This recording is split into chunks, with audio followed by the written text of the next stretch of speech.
Welcome to HFY Beyond Terra, where humanity doesn't just survive, it becomes the galaxy's biggest surprise. Subscribe, and let's go beyond Terra.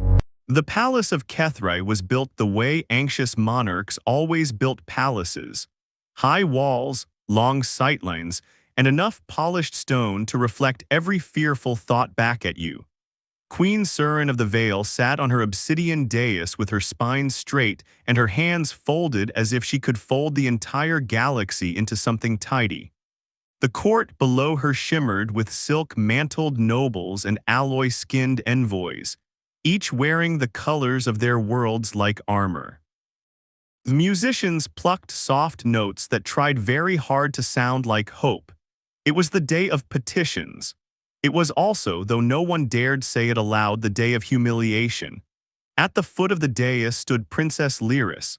She was taller than most Vale women, her four eyes a shade too pale moonwater instead of stormglass. A faint, jagged band of dark pigment ran from her left collarbone to the edge of her jaw, like a burn the universe had forgotten to finish. Even at rest, her fingers flexed as if bracing for invisible currents. Whispers rode the air the way dust rode sunlight. Void marked, unlucky, don't meet her eyes, her dreams spill into waking. Surin's jaw ached with how hard she held it. The herald, a thin veil with a voice trained to carry, stepped forward and struck a chime. By ancient compact and interstellar accord, the queen offers her daughter, Princess Lyris Surin Vale, to worthy bond.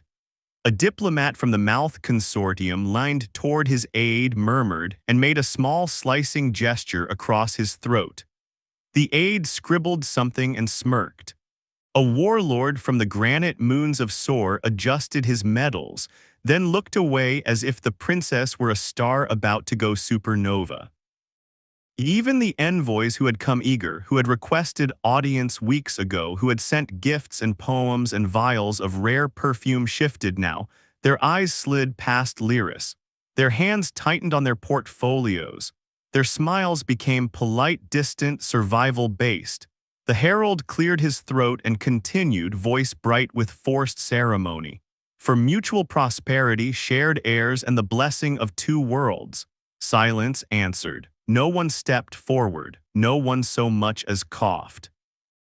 Surin felt something in her chest, an old, cracked thing twist until it threatened to snap. She had faced pirate armadas. She had watched treaties burn. She had buried soldiers and signed death warrants and negotiated with species who measured honesty in percentages. None of it was as brutal as watching a room full of powerful beings decide your child was not worth the risk of loving. She rose. The musicians faltered, notes breaking like ice. Queen Surin's voice didn't need training. It carried because it had to. So, she said, and the single word landed heavy. This is what you offer me, an empty floor, averted eyes, a court of cowards. A ripple of offended posture moved through the hall. No one met her gaze. Lyris stood perfectly still, like a statue that had learned to breathe quietly. Surin's hands unclenched, then clenched again. When I opened my gates to the Alliance, she continued, I did so to end war. When I sent my fleets to defend trade routes that were not mine, I did so to honor our shared future. When your world suffered famine, plague, embargo, my storehouses opened. Her voice sharpened. And now when my daughter stands here, you show me what your gratitude is made of. A Vale noble dared to murmur, Majesty, it is not. It is exactly what it looks like, Surin snapped. Her gaze fell to Lyris, and for a heartbeat the fury melted into something worse. Pain. Then it returned, controlled and terrifying. No one wants my daughter, the queen said, and the confession was an accusation. Is that what you've come to tell me, that the Princess of Kethrai, my heir, my blood, my heart, is a problem to be avoided? The court held its breath. Lyris's shoulders rose one fraction, then fell as if she had practiced shrinking without moving. Queen Surin lifted her chin. Very well. Let it be recorded across every channel and carved into every archive.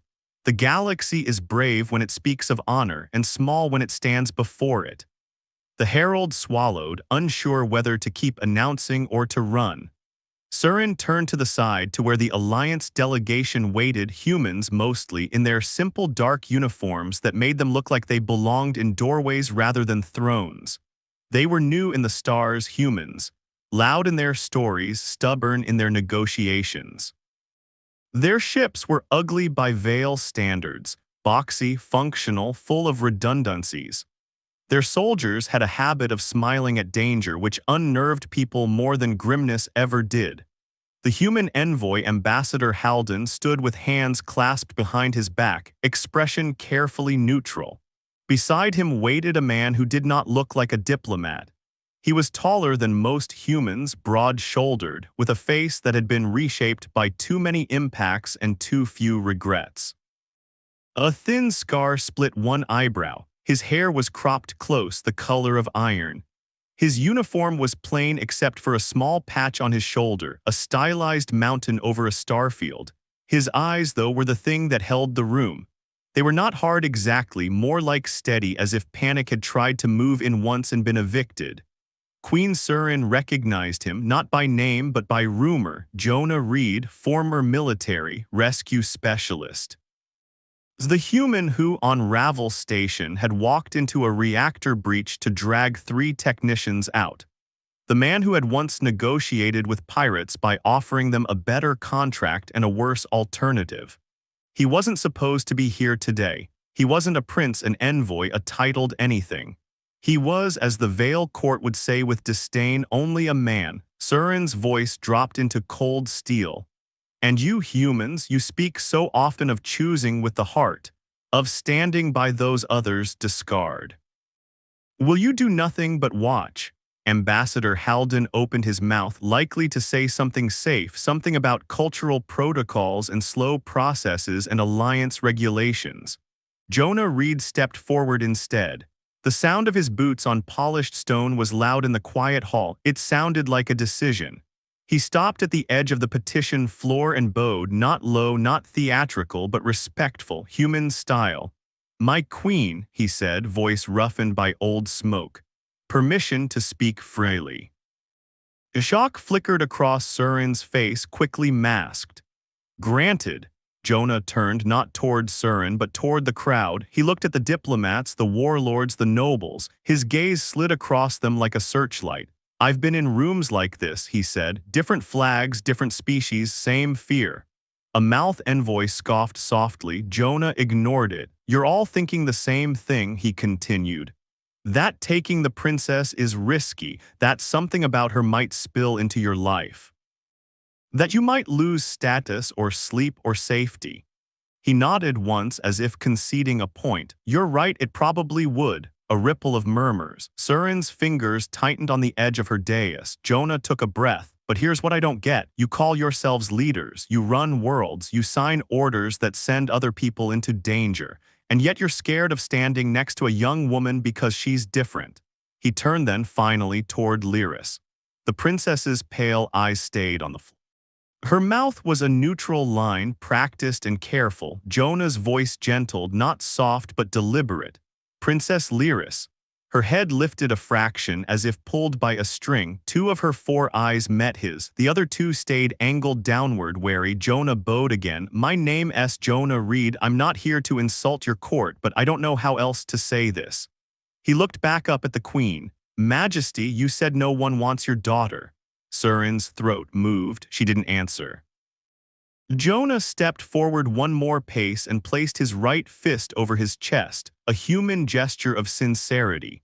"I do." For a heartbeat, the hall didn't understand the words. Then it did. The nobles erupted into layered gasps and outraged murmurs. The herald dropped his chime. Ambassador Halden's eyes went wide with the specific horror of bureaucrats watching chaos bloom. Queen Surin stared down at Jonah as if he had just offered to marry a storm. Lyris's eyes widened, all 4 now locked on him. Surprise cracked her composure so fast it looked like pain. "You," she began, then stopped. Her voice, when it came again, was quiet. "You don't know what you're saying." Jonah met her gaze without flinching. "I know what I'm saying. A sore warlord barked a laugh. Human, your species has no claim here. You bring no noble line. Jonah glanced at him. True. A mouth diplomat lifted a hand with oily politeness. And what exactly can you offer the princess? A metal box of a ship, a life on some. Human rock, Jonah's smile was brief and sharp. I can offer her a choice and a person who won't treat her like a rumor. The murmurs grew louder, more frantic. Someone said scandal, someone else said trap. A veil noble hissed, he wants access to our gates. Queen Surin lifted a hand. The hall fell silent again, not because they were obedient, but because the queen's anger had become a physical thing pressing down. Her eyes narrowed. Human, she said, and the title sounded like a test. Do you understand what you're stepping into? Jonah didn't look away. I understand it's not a romantic story, it's politics, it's history, it's a daughter who's been treated like an omen. Surin's nostrils flared at the accuracy. Jonah continued, I also understand something else. If everyone here is afraid of her, maybe the problem isn't her. A hush so deep it made the palace seem empty. Queen Surin's voice lowered. And if your courage is only theater, Jonah's jaw tightened, then I'll be found out, but I'm not asking you to take my word for it.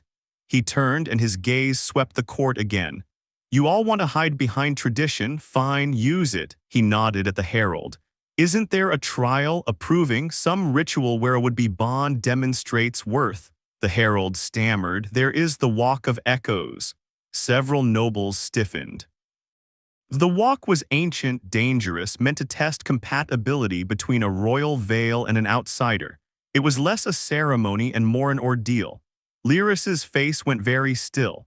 Queen Surin watched Jonah carefully. You volunteer for the Walk of Echoes. Yes, Jonah said without pause. A few in the crowd made sounds of disbelief. The walk was designed around veil neurology, veil senses. Outsiders often came out shaking if they came out at all. Lyris spoke, voice strained. You'll get hurt. Jonah looked at her. Maybe. Her eyes flickered with something complicated, hope trying to form, immediately strangled by expectation. Queen Surin leaned forward. Why? She demanded, and for a moment she sounded less like a queen and more like a mother at the edge of exhaustion.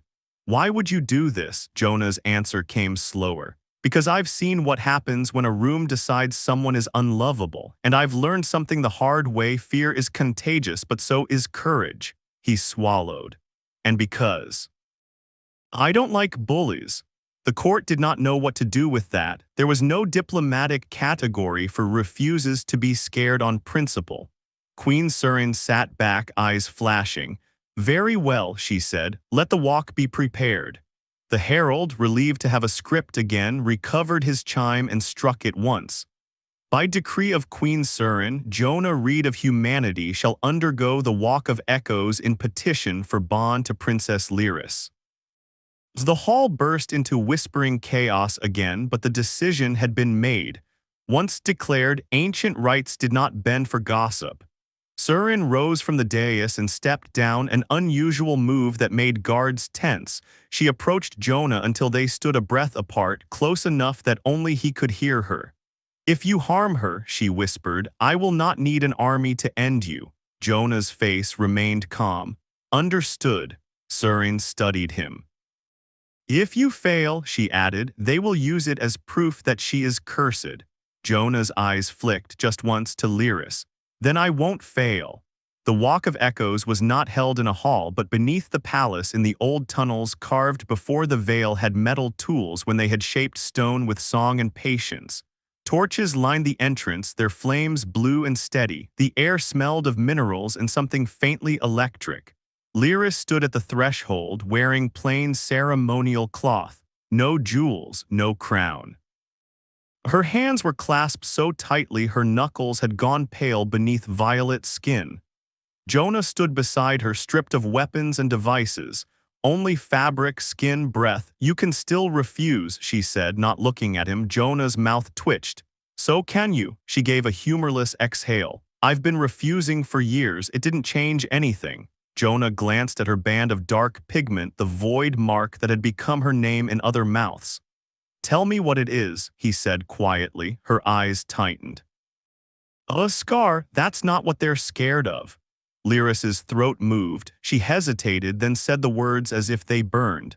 When I was young, there was an accident, a breach in a research vault, something that was entirely matter. It touched me. It left that mark and something else. Jonah waited. My dreams don't stay in my head, she whispered. Sometimes they leak. People around me see things, hear things, their own fears, their own regrets. It's worse when I'm afraid. Jonah nodded slowly. So the court avoids you, which makes you afraid, which makes it worse. A perfect spiral. Lyris's lips pressed together, and the walk it amplifies it. Jonah took a breath. Then we'll do something simple. She finally looked at him. Simple. He lifted a hand, palm up, offered, not demanded. We walk together, you feel what you feel, I'll feel what I feel, and if the tunnel shows me nightmares, his eyes stayed steady. I've had practice. Lyris stared at his hand as if it were a foreign object. Then, with a trembling that made Jonah's chest tighten, she placed her fingers in his palm. They stepped into the tunnel. At first, it was only dark and echoing. Their footsteps sounded too loud. The air grew cooler. The blue torches threw shadows that seemed to move on their own. Then the first echo hit. Jonah's vision blurred. The tunnel walls seemed to breathe. A sound like distant screaming threaded through the stone. He blinked, and suddenly he wasn't in the tunnel. He was back in a ship corridor, smoke thick, lights flashing red. A child human coughing in the corner. Jonah's hands were slick with blood. He could taste copper and failure. He froze. Lyris's grip tightened around his hand. Her breath hitched. Keep walking, Jonah said through clenched teeth and forced his legs forward. The scene shifted. The corridor dissolved into a field of ash. Voices rose, overlapping accusations, pleas, the names of people Jonah had tried to save and couldn't. He swallowed hard. His stomach twisted. He heard Lyris whisper, I'm sorry. Jonah squeezed her hand, not your fault. Another echo slammed into him, a courtroom, someone calling him reckless, a superior officer listing casualties like numbers, Jonah's own voice shouting back, anger hot and useless. The torches flickered, the tunnel's blue light strobed. He caught a glimpse of Lyris's face, white with strain, eyes wide, tears held back by sheer will. She was seeing something too, worse perhaps. Jonah stopped walking. Lyris stumbled, pulled by the sudden halt. What are you? He turned to face her in the narrow tunnel. Look at me, he said. Her gaze snapped to his, startled. Breathe with me, Jonah commanded, and it wasn't the voice of a suitor, it was the voice of a man who had talked panicking people through fires. Inhale, exhale. Lyris's breath shook, but she matched him. The tunnel tried again, pouring dread into Jonah's skull like black water. He kept breathing. Your fear makes it stronger, Jonah said softly. So let's not feed it. Lyris's eyes glistened. You don't understand. I understand enough, he said. I've walked through hells that were real. This is just memory and shadow. His expression tightened. It can't kill me unless I help it. He lifted their joined hands between them. We walk together, one step at a time. Lyris stared at him as if she had never seen someone refuse a nightmare before. Then she nodded. They resumed walking. The echoes did not stop. They came in waves, visions of drowning in silence, of being buried alive under expectations, of standing alone while 1,000 eyes judged. Jonah saw Lyris as a child, small and terrified, hearing people's thoughts around her like screaming birds. He saw her in a garden, flinching away from friends who couldn't handle the strange shimmer of emotion that followed her. He felt her shame like a weight. He felt her loneliness like cold. And beneath it all, he felt something else, a fierce, aching desire to be good, to be safe for others, to stop hurting people simply by existing. The tunnel tried to turn that tenderness into fear. Jonah refused. He tightened his grip and kept walking, and every time the darkness offered him an exit, an impulse to run, to pull away, to blame, he chose instead to stay. At some point, he realized something that made his throat tight. The echoes were not only showing him her curse, they were showing him her. Not the rumor, not the omen, the person inside, and she was not poisonous, she was drowning. Lyris, he said, voice hoarse, listen to me. She looked at him, eyes raw. I'm trying. "You're not a disaster," Jonah said. "You're a survivor." Her lips parted. A small sound escaped her, half laugh, half sob. "You'll say anything to get through this." Jonah shook his head, and in the flickering blue light his scar looked like a line drawn by truth. "No, I'm saying it because it's true." The tunnel went quiet. Not silent, stone never truly is, but quiet in the sense that the pressure eased as if the darkness had paused to listen. Lyris's breathing steadied, her shoulders lowered. The air seemed less sharp. The echoes had fed on panic. Now they found less to eat. They emerged into a cavern lit by a single massive crystal that glowed from within, casting gentle light across carvings older than the palace above. In the center of the cavern lay a shallow pool, still as glass. This was the heart chamber. A tradition said the pool reflected compatibility. Some saw nothing. Some saw themselves alone. Some saw a future so bright it scared them. Lyris stepped toward it like someone approaching judgment. Jonah followed, their hands still linked. They looked down. At first, Jonah saw his own face, weary and stubborn, and Lyris beside him, trembling, trying not to hope. Then the water rippled and the reflection shifted. He saw Lyris standing on a balcony, not hiding, her chin lifted. He saw her speaking before a council that listened. He saw her hands glowing faintly, not with curse but with control. He saw ships moving through Kethrai's gates with new purpose, trade routes safer, alliances strengthened. He saw himself in the background sometimes, never in the spotlight, but present, steady, a hand on her shoulder when the room grew cold. Lyris inhaled sharply. It shows a possibility," Jonah said, her eyes filled. "Possibilities are dangerous." Jonah looked at her reflection in the pool. Her smile there was small but real. "So is giving up." Behind them, footsteps echoed. Queen Surin and her guards, the herald, several witnesses permitted by right. They had followed at a distance, faces drawn with worry.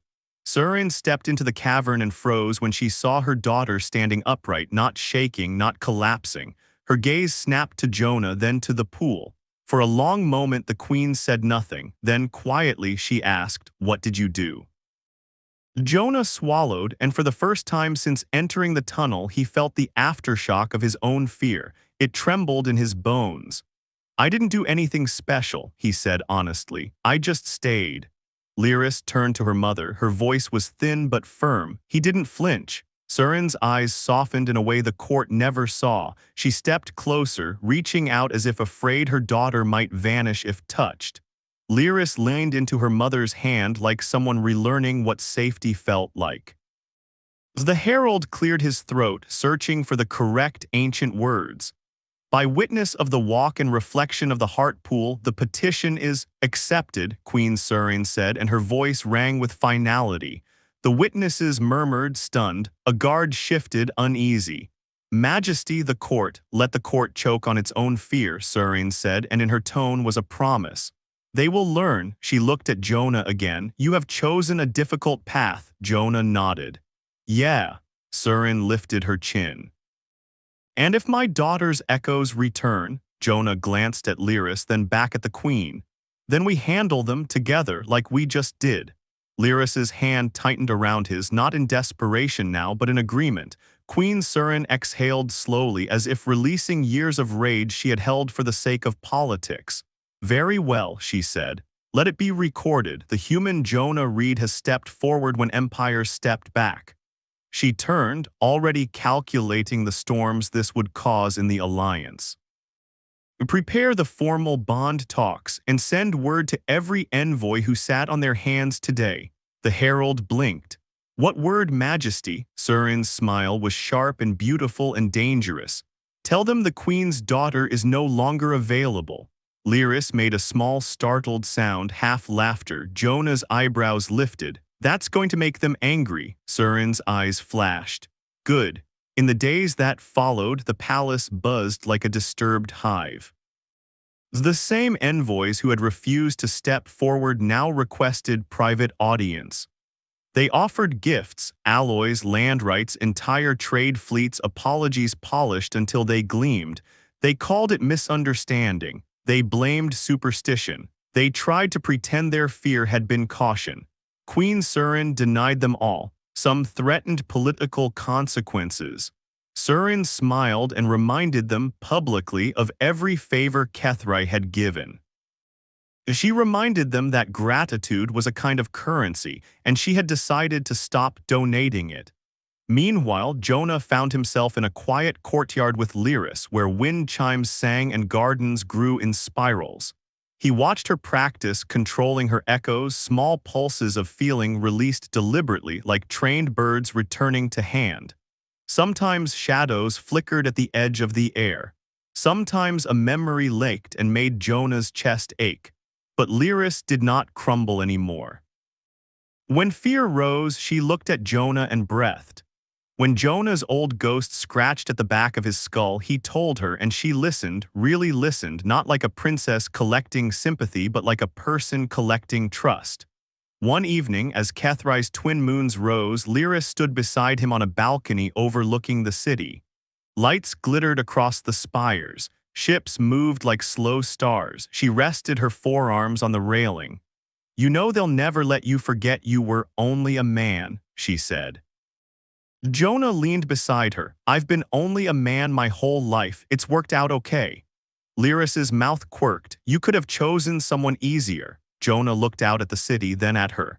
"I didn't choose easy, I chose you." Her eyes shimmered, and for a moment Jonah felt an echo, the faint brush of her inner world against his. Not fear this time, wonder. "I'm still afraid," Lyris admitted. Jonah nodded. "Me too." She turned, studying him. "Then why do I feel less alone?"